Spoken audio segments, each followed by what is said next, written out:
It was a quiet evening at the diner where I worked. The air smelled like coffee and fried food, and my feet ached from standing all day. I looked out the window at the busy street, where cars passed by quickly, their headlights glowing in the dark. My little art stall was just across the road. I set it up every evening to sell my paintings. It didn't earn much, but it was my dream to become an artist. I was wiping a table when I heard a loud noise from outside. Tires screeched, and then there was a crash. My heart raced as I ran to the window. Across the road, my stall was smashed. Paintings and supplies were scattered everywhere. A black car stood in the middle of the mess, its front lights broken. I hurried outside, my chest tight with anger and worry. The car door opened and a man stumbled out. He looked young, with messy hair and an expensive suit. He seemed dizzy, and I could smell alcohol in the air. My eyes moved back to my stall, or what was left of it. The wooden stand was broken in half, and my paintings were ruined. I wanted to yell, but the man looked at me with wide eyes. He said something quickly, waving his hands, but I didn't want to hear it. I knelt down and picked up one of my paintings. The colors had smeared, and the paper was torn. Tears stung my eyes, but I refused to cry in front of him. He bent down and picked up another painting. I saw him pause and look at it closely. I couldn't tell what he was thinking, but he didn't seem angry. He kept looking at my ruined art like it was something special. I didn't care. I snatched it from his hand and turned away. The man tried to follow me, but I walked back to the diner without saying a word. My hands were shaking and my mind was racing. How could this happen? I worked so hard on those paintings. They were the only way I could save money for better supplies. Now, everything was gone. I tried to focus on my work for the rest of the night, but it was hard. The image of my destroyed stall stayed in my mind. I thought about the rich man with his fancy car. He didn't know what it was like to struggle. To him, my stall was just another thing in his way. When my shift ended, I went home to my small apartment. It was on the top floor of an old building, and the stairs creaked under my feet. My room was tiny, with a bed, a desk, and a window that looked out at the city. I sat on the bed and held the ruined painting in my hands. The bright colors were smudged, but I could still see the outline of what I had made. I told myself it didn't matter. I could always paint again, but deep down, I felt hopeless. I didn't have the money to buy new paper or paints. Without my art, I didn't know who I was. The next day, I went back to work at the diner. I tried to forget about the man and his car, but it was hard.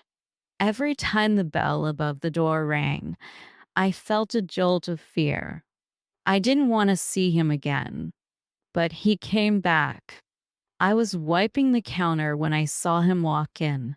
He was wearing another expensive suit, but this time he didn't look messy. He stood tall and confident, like he owned the place. People turned to look at him as he walked to the counter. My stomach tightened. I didn't want to talk to him, but he wouldn't leave. He said something, and I shook my head. He looked frustrated, but he didn't get angry. Instead, he reached into his pocket and pulled out an envelope. He placed it on the counter in front of me. I didn't know what was inside, but I didn't want it. I pushed it back toward him. He frowned, then slid the envelope closer to me again. This time, he pointed at it and said something with a serious look on his face. I opened the envelope slowly, my hands trembling. Inside was a stack of money. It wasn't just a little, it was more than I had ever seen. My mind raced. What did he want from me? I looked at him, confused. He pointed to the money, then made a motion like painting. It took me a moment to understand. He was trying to pay for the damage to my stall. For a second, I felt relief. Maybe I could fix everything after all. But then I thought about how it looked. Taking money from a rich man like him felt wrong. I shook my head again and closed the envelope. He sighed and leaned against the counter. He seemed tired, but he didn't leave. Instead, he asked me a question. I didn't know what to say. Finally, I just pointed at the door, hoping he would get the message. He nodded slowly, then turned and walked out. As the door closed behind him, I felt a mix of emotions. Part of me was angry. He had no idea what my life was like. But another part of me was curious. Why did he care so much? I didn't have time to think about it. Customers were waiting, and I had work to do. But I couldn't shake the feeling that this wasn't the last time I would see him. Something about the way he looked at my paintings stayed with me. It was like he saw something in them that even I didn't see. That night, as I lay in bed, I stared at the ceiling and thought about the man with the fancy car. I didn't know his name, but I knew one thing. He had changed my life, whether I liked it or not. And I had a feeling that this was only the beginning. The next day started like any other. I woke up early, prepared for work, and tried not to think about the man from last night. My small apartment was quiet as I ate breakfast, the broken painting still sitting on my desk. I didn't have the heart to throw it away. It was a reminder of everything I had lost, but also of what I wanted to achieve. When I got to the diner, I tried to focus on my tasks. I poured coffee, cleared tables, and smiled at customers. It was the same routine as always, but deep down, I felt different. I kept looking at the door, wondering if the man would return. I didn't know if I wanted to see him or not. By mid-afternoon, the diner was quiet. The lunch rush was over, and only a few people sat at the tables. I was cleaning the counter when I felt someone standing behind me. My heart sank as I turned around. It was him. He didn't look tired or frustrated this time. Instead, he looked calm, even confident. He handed me a small box, then stepped back, waiting for me to open it. I hesitated, but curiosity got the better of me. Inside was a set of paints, brushes, and high quality paper. My breath caught as I stared at the supplies. I had always wanted materials like this, but I could never afford them. I looked up at him, unsure of what to say. He gestured to the box, then pointed at me and smiled. It was clear he wanted me to take it. My chest tightened. Part of me wanted to accept, but another part of me felt uneasy. Why was he doing this? What did he want in return? I shook my head and tried to give the box back, but he wouldn't take it. Instead, he raised his hands as if to say it was mine now. Before I could argue, he turned and left the diner. The box sat on the counter, and I stared at it for a long time. That evening, after my shift ended, I carried the box home. I couldn't leave it at the diner, and I didn't have the heart to throw it away. When I got to my apartment, I set it on the desk beside my ruined painting. The supplies looked out of place in my small, shabby room. I told myself I didn't owe him anything. He was just trying to help because he felt guilty. But even as I thought this, I felt a strange warmth in my chest. No one had ever given me something so thoughtful before. The next few days were quiet. I didn't see the man again, and I went back to my routine. But every evening, I would sit at my desk and stare at the box of art supplies. Finally, I gave in. I opened the box and picked up a brush. For the first time in weeks, I painted. The colors were brighter and smoother than anything I had used before. My hand moved across the paper, and for a while, I forgot about everything else. I didn't think about the man, the crash, or my broken stall. I just painted. When I finished, I sat back and looked at my work. It wasn't perfect, but it was mine. The feeling of creating something beautiful filled me with hope. Maybe I could start over. The next morning, I set up my stall again.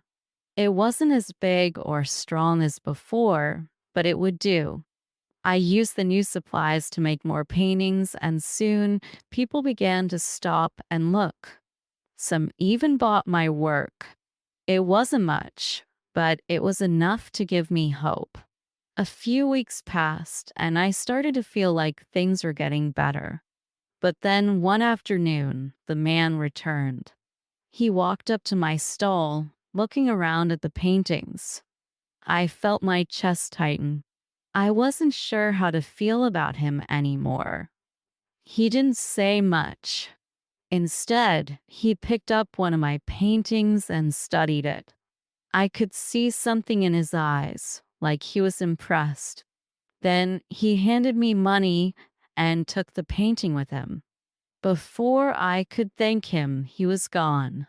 That evening, I sat at my desk and thought about him. He had already done so much for me. Why did he keep coming back? I couldn't understand it, but I couldn't stop thinking about him either. A few days later, he came back again. This time, he brought a friend with him. The friend was older and wore a suit. He looked serious and spoke to the man in a low voice. I couldn't hear what they were saying, but it didn't look like a friendly conversation.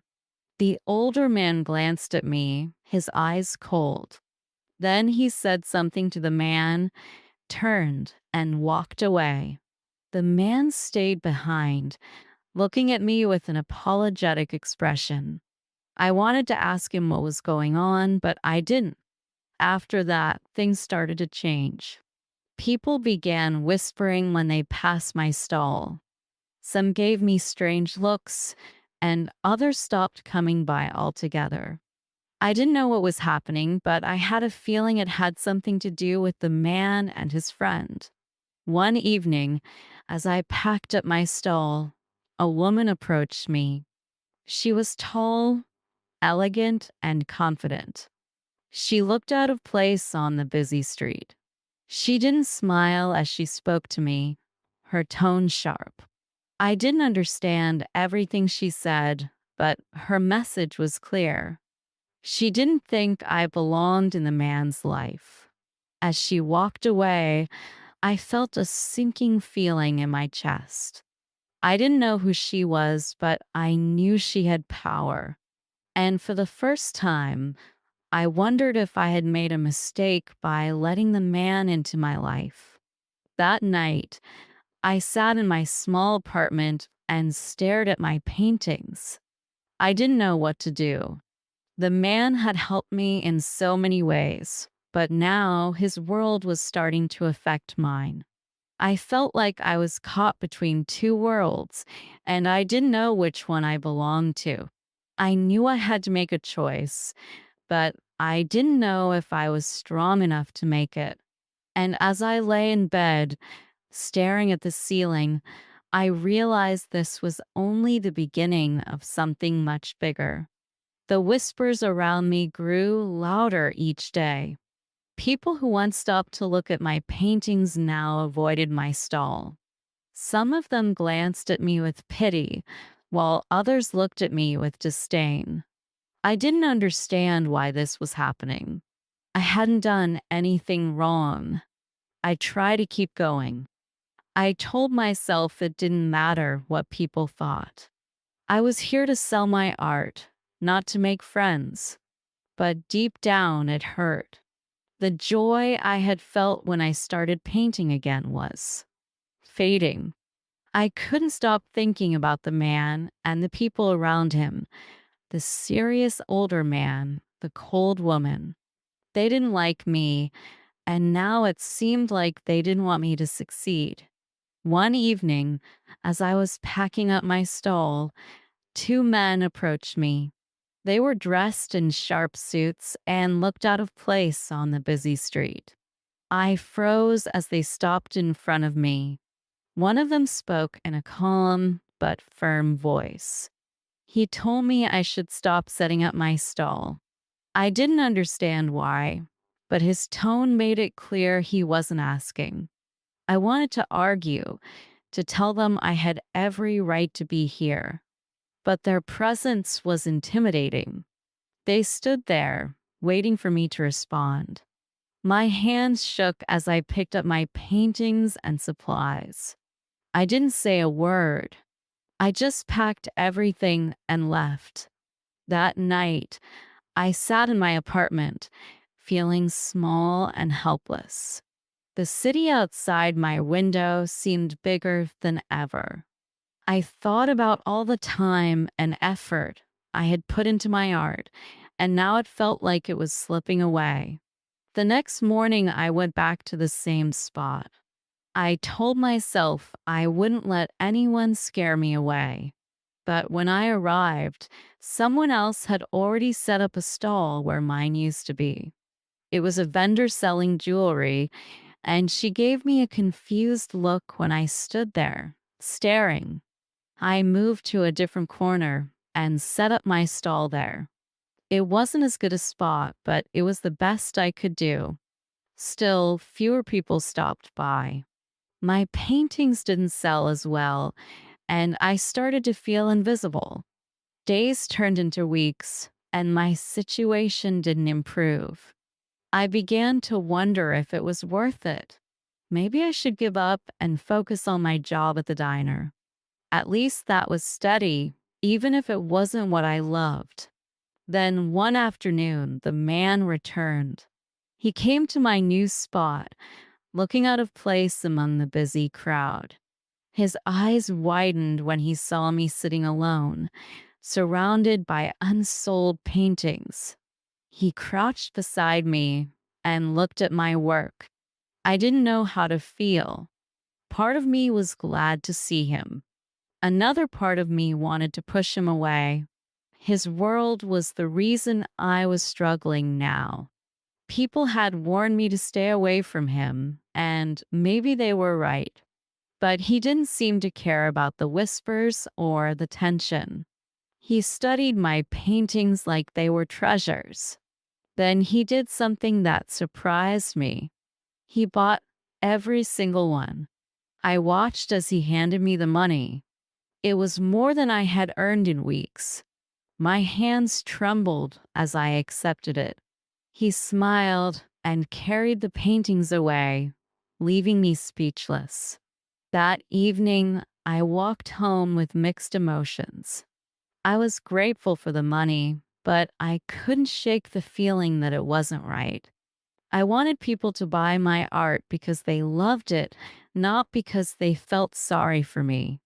The next day, I didn't set up my stall. Instead, I stayed in my apartment and tried to paint, but my heart wasn't in it.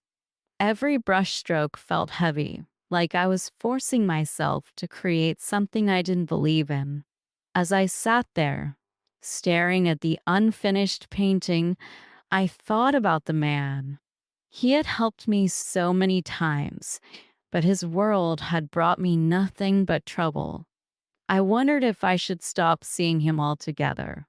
Maybe then the whispers and warnings would stop. But as the days went by, I realized it wasn't that simple. I couldn't forget about him. He had become a part of my life, whether I liked it or not. And deep down, I didn't want to push him away. One evening, I received an unexpected visitor. It was the same cold woman who had spoken to me before. She came to my apartment, her sharp eyes scanning the small, cluttered space. She didn't sit down or offer any kindness. She told me, in no uncertain terms, that I was a problem. She said I didn't belong in a man's life, and I never would. Her words were like knives, cutting deep into my chest. But I stood my ground. I told her I wasn't trying to be a part of his world. I just wanted to paint. She didn't believe me. She warned me to stay away from him, then left without another word. I sat on my bed, feeling more lost than ever. Her words echoed in my mind. Maybe she was right. Maybe I didn't belong. But a small voice inside me refused to give up. I had come this far, and I wasn't ready to let go of my dreams. As the city lights flickered outside my window, I made a decision. I would keep painting no matter what. I would create art for myself, not for anyone else. And if the man came back, I would face whatever came next. I didn't know what the future held, but I knew one thing. I wasn't going to let anyone take away my passion. It was all I had, and I would fight to keep it. The next morning, I woke up with a heavy heart. I tried to push the woman's words from my mind, but they lingered like shadows. Her warning had been clear, and I knew she meant every word. Yet, I couldn't let go of my art or the faint hope that things would get better. I spent the day painting in my small apartment. Each brushstroke felt like a battle against the doubts in my mind. I painted a field of flowers under a bright sky, trying to remind myself of beauty and hope. By the time I finished, I felt a little lighter. When I returned to the street with my stall the next day, the crowd was as busy as ever, but fewer people stopped to look at my work. Some glanced at me with curiosity or pity, but most just walked by. I kept my head high and stayed until the sun began to set, even though I didn't sell anything. That evening, as I packed up my paintings, I saw him again. He was standing across the street, watching me. For a moment, I considered walking away, pretending I hadn't seen him. But something in his expression stopped me. He didn't look confident or calm like before. Instead, he looked worried. He crossed the street and came to my stall, his eyes scanning my unsold paintings. He didn't say anything, but I could feel his concern. I wanted to tell him I was fine, that I didn't need his help. But the truth was I wasn't fine. He reached into his pocket and handed me a small envelope. I stared at it, unsure of what to do. He gestured for me to take it, then turned and walked away before I could refuse. When I got home, I opened the envelope. Inside was a letter and a check for a large amount of money. The letter was simple, written in neat handwriting. He wanted me to use the money to find a better place for my art, somewhere people would respect it. I sat there, holding the letter, feeling a mix of gratitude and frustration. He was trying to help, but I didn't want to rely on him. I wanted to succeed on my own. Yet, I couldn't deny how much the money would help me. For the next few days, I wrestled with the decision. I didn't cash the check, but I didn't throw it away either. Instead, I focused on painting. I poured all my emotions into my work, creating bold colors and strong shapes. It was my way of fighting back against the doubt and fear. One afternoon, as I was setting up my stall, a young girl approached me. She was small and shy, holding a few coins in her hand. She pointed to one of my paintings, a simple scene of a tree and a sunset. I knelt down and smiled at her, letting her take the painting for the few coins she had. Her face lit up, and she ran off to show her parents. Watching her happiness filled me with a warmth I hadn't felt in weeks. It reminded me why I loved painting, but my peace didn't last long. Later that day, the woman came back. She stood at the edge of my stall, her sharp eyes scanning my work. She didn't speak at first, but her presence was enough to make me uneasy. Finally, she told me I was wasting my time. She said no one would ever take me seriously as an artist, especially not in his world. Her words were cruel, but they didn't surprise me. I tried to stay calm, but inside, I was shaking. I wanted to tell her she was wrong, that I didn't care about his world, but I knew she wouldn't believe me.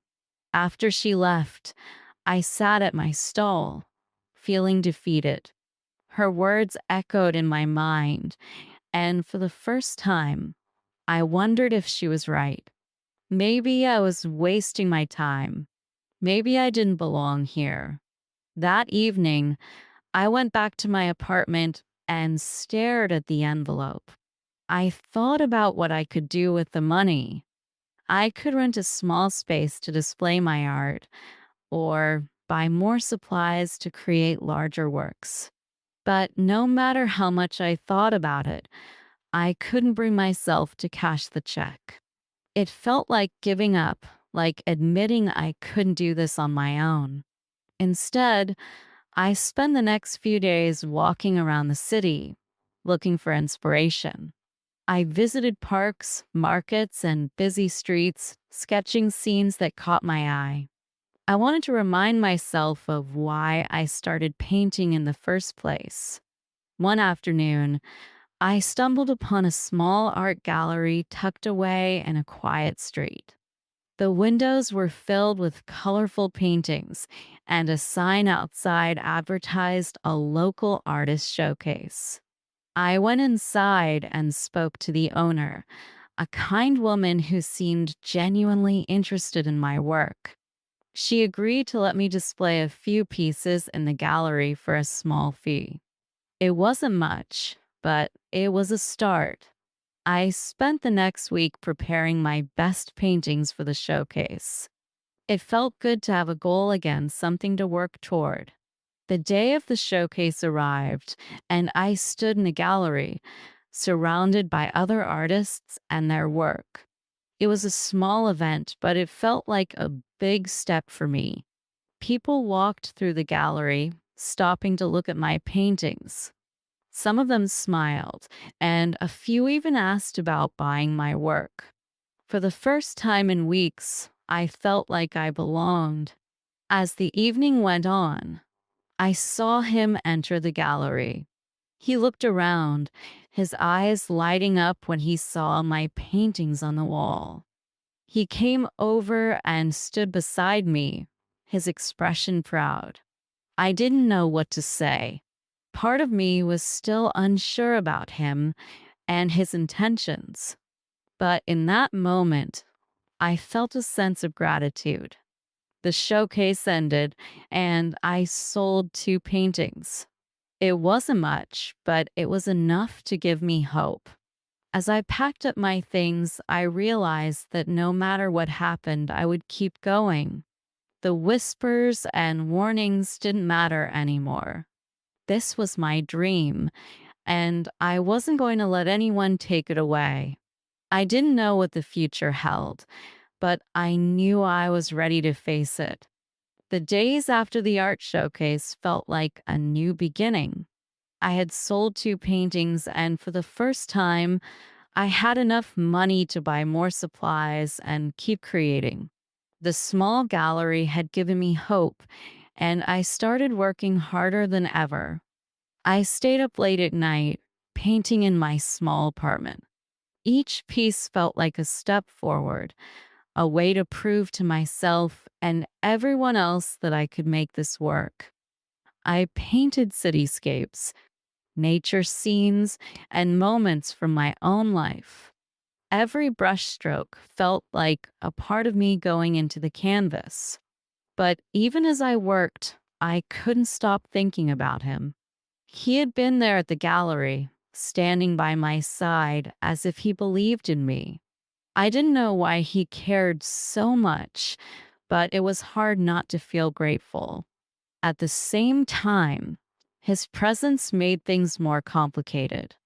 The whispers had started again, louder than before. Some people said I was using him for his money. Others said he was only interested in me because I was different from the people in his world. I tried to ignore them, but the words stuck with me. One afternoon, while walking through the market, I saw him again. He was with the older man, the one who had always looked at me like I didn't belong. They were talking quietly, and I could see the tension between them. I stopped in my tracks, unsure if I should approach or walk away.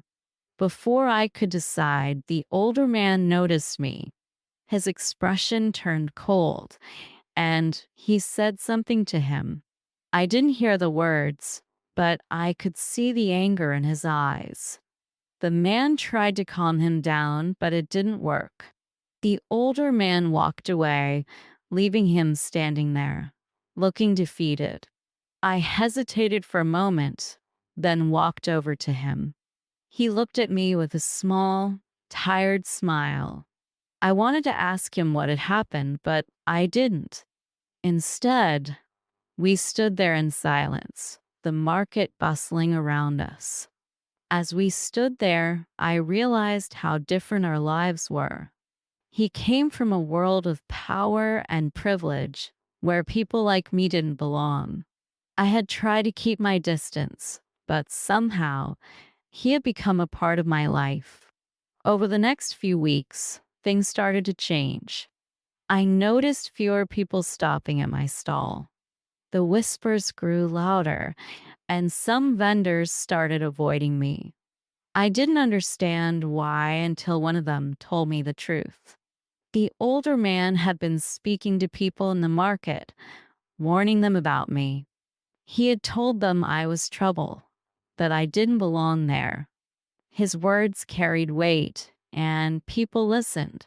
I felt a wave of anger and sadness. I had worked so hard to build my place in the market, and now it was being taken away from me. But I refused to give up. I kept setting up my stall, even when no one came to look at my paintings. One day, as I was packing up, the woman came back. She stood at the edge of my stall, her sharp eyes watching me. She told me I should leave, that I was causing problems for him and his family. Her words stung, but I stood my ground. I told her I wasn't trying to hurt anyone. I just wanted to paint and share my work, but she didn't listen. She walked away, leaving me feeling more alone than ever. That night, I sat in my apartment, staring at my paintings. I thought about everything I had been through, the warnings, the whispers, the way people looked at me. I wondered if it was worth it, if I should just walk away and start over somewhere else. But as I looked at my paintings, I felt a spark of determination. This was my dream, and I wasn't going to let anyone take it away. I decided to keep going, no matter how hard it got. The next day, I went to the gallery to deliver some new paintings. The owner greeted me with a smile and told me my work had been well received. She encouraged me to keep creating, and her words gave me the strength to carry on. As I walked home, I thought about him. I didn't know what his world wanted for me, but I knew what I wanted. I wanted to paint. I wanted to create something that mattered, something that would outlast the whispers and warnings. I didn't know what would happen next, but I was ready to face it. For the first time in weeks, I felt a sense of hope. No matter how hard things got, I knew I could keep going. I had to. This was my dream, and I wasn't going to let it go. The weeks that followed were some of the hardest in my life. I kept painting, but the whispers and stares in the market grew worse. Fewer people stopped at my stall, and I began to feel invisible. The older man's words had spread far, and it seemed like no one wanted to be seen near me anymore. One evening, I returned home and found an envelope slipped under my door. Inside was another letter from him. He apologized for the trouble I was facing and told me he wanted to help, but he didn't know how. He wrote that he admired my strength and believed in my art. He hoped I wouldn't give up. I held the letter tightly, feeling a mix of emotions. Part of me wanted to push him away, to stop this connection that was causing so much pain. But another part of me didn't want to let go.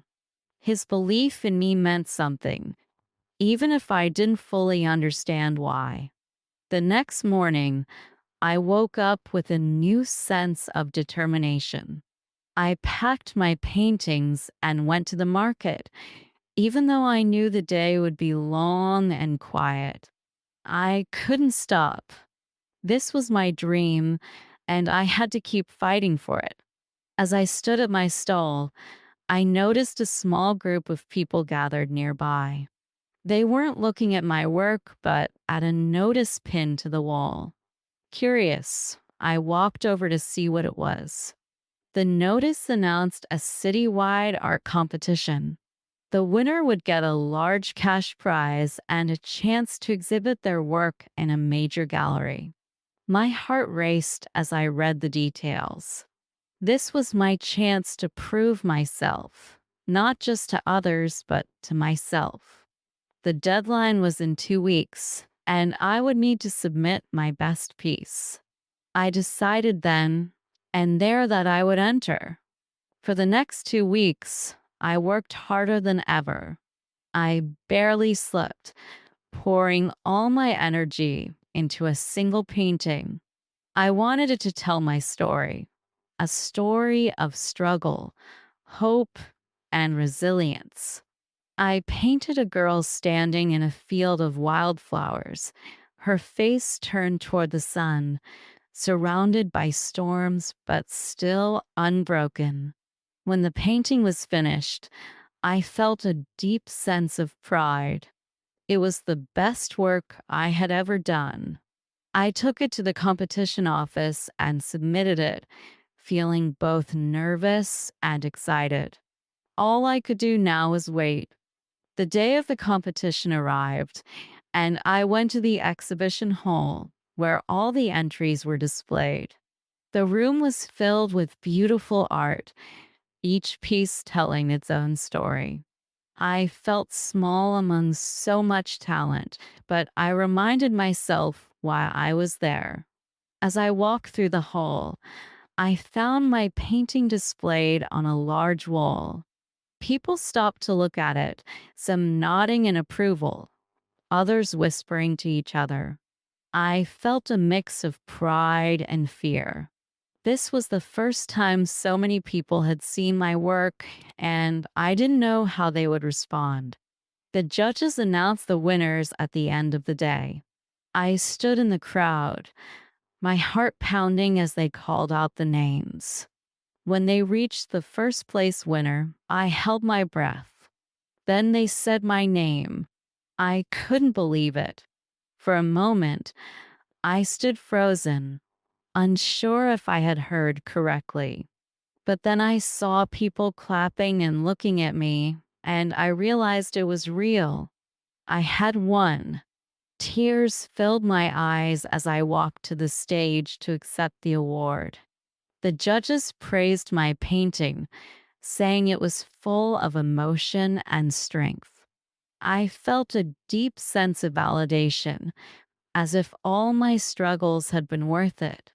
After the ceremony, he came to see me.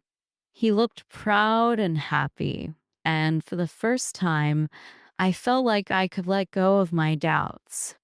He told me he had always believed in me, and I realized that his support had been a part of my journey all along. The prize money allowed me to rent a small studio where I could work in peace. The gallery exhibition brought new opportunities, and people started to see me as a real artist. The whispers in the market faded, replaced by quiet respect.